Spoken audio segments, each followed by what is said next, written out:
Hi, I'm Sharon Spangler. Welcome to this Reno TV. My guest is Dave Aiazzi, and we're going to talk about road construction, in particular what's going on with the Regional Transportation Commission.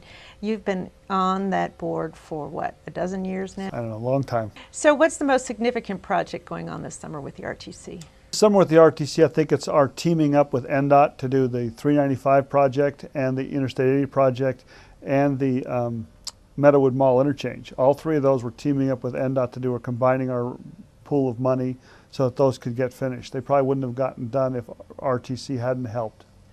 Well, is this something new? We've never teamed up with the Nevada Division of Transportation. In the past couple of years, we just started doing more things like that and putting more money into that. The RTC board has told them, you know, we can't just be parochial and look at, we're supposed to be in charge of all the major streets, the major roads in Reno and Sparks, but say, well, that's not one of our roads, that's an NDOT road or a federal highway, but that's what most people drive on. So it is our responsibility. So we've had a change of attitude, I think, to say that is what the people in Reno and Sparks use, so we should be putting money into those.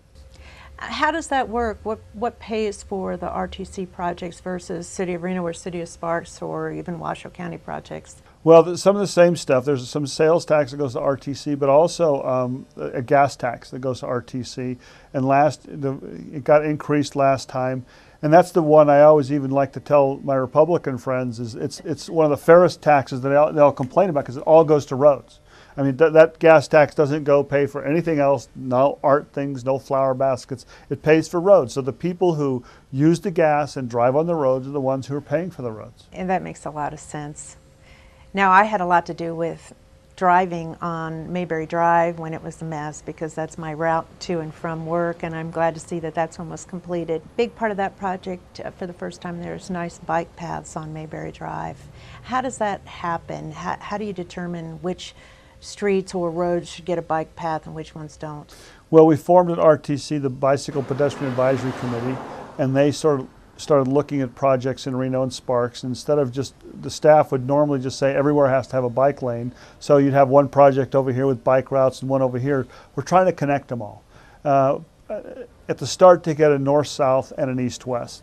And then Janet Carson did her Pyramid to Tahoe bikeway, and that's the route that would take.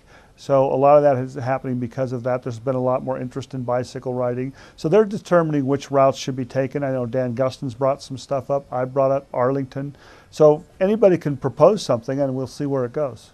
So you actually have a plan, and is it like a 5-year plan for bike paths, or you know, is this something that a lot of research goes into figuring? They just finished their bike route map that's current and existing. What they do is they usually look at the things that RTC is repairing, or the City of Reno or Sparks, what are they repairing that year, to see whether it would fit in somehow. So instead of saying we got to connect from here to here, it's what projects are you doing this year that in the end would connect these things. So it was a nice fit with Mayberry, because I think that was the whole entire reconstruction. I mean, it seemed like they dug up what was there. And it would have happened last summer, but the City of Reno didn't have the money for the sewer line, I think, so we had to wait a year to get that done, or it would have happened at the same time the other part of Mayberry was done. Which is another thing that's been happening more and more, where this coordinated infrastructure effort. I know that that's happening in the City of Reno, where they're putting the sewer line in, and so they aren't ripping up the street twice, and then they'll go in and redo the street. Yeah, and that's a huge issue that it really is sort of RTC related, but RTC has some money to repair some streets in Reno, but we don't have the money to fix the sewer lines underneath. So they're bypassing us in some instances and going to Sparks or the unincorporated county to fix their streets because we're not repairing our sewer lines fast enough. I know we've been raising rates to do that in the past, but we've got a lot of sewer lines in Reno that are 80, 60, 80, 90 years old that just need to be replaced. The other big thing that happened is when we formed TUMWA, the Truckee Meadow Water Authority, we got to determine at the board level about when we were going to replace water lines. Before, it would happen at the PUC.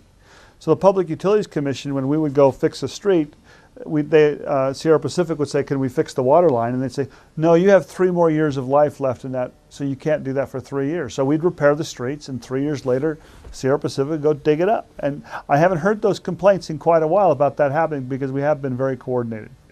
That's good, and I think part of that's the economy. You want to do things more judiciously and work together and all of that. Do you think the city would be, I mean, the RTC would be working with NDOT as much if it weren't because there just aren't as many dollars to go around? It sure helps. I guess you take advantage of the situation. We're getting a lot better bids, so we're getting a lot of projects done.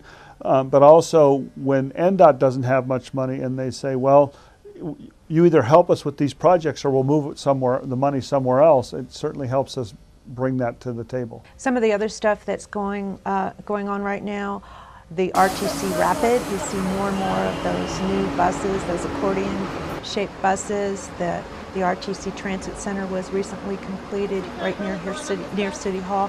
How do those two projects tie together, and how important are those for the community?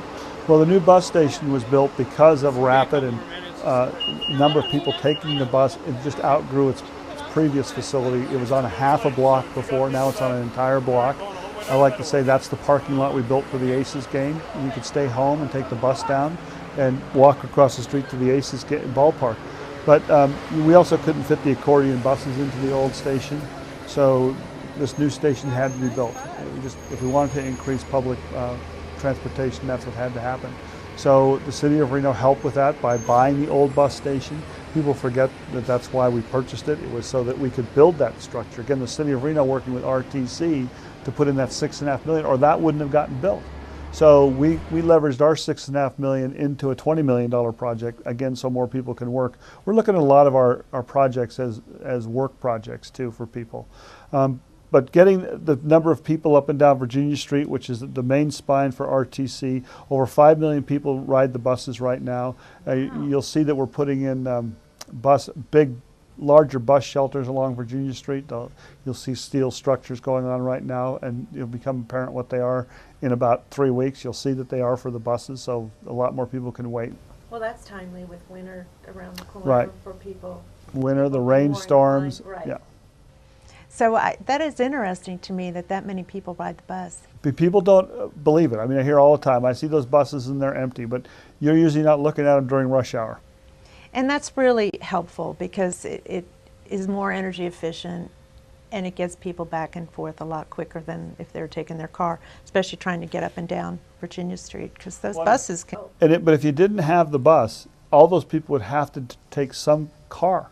Right. So you'd have more traffic jams, you'd have to increase more roadways. It would cost us more money to fix the roadways for that added traffic volume than it is to support the buses. Plus, it's probably a lot less expensive for people to take a bus than drive their car with the price of gas. I guess it depends on your car. I mean, I think let's just take an average of $2 a bus trip, so that's $4 a day to get to work. If you go to work, 5 days a week, 20 times, that's $80 a month. So again, it depends on how far you go. Is your car paid for? But I think it is helpful to have that every 8 minutes you can get on a bus and get to work.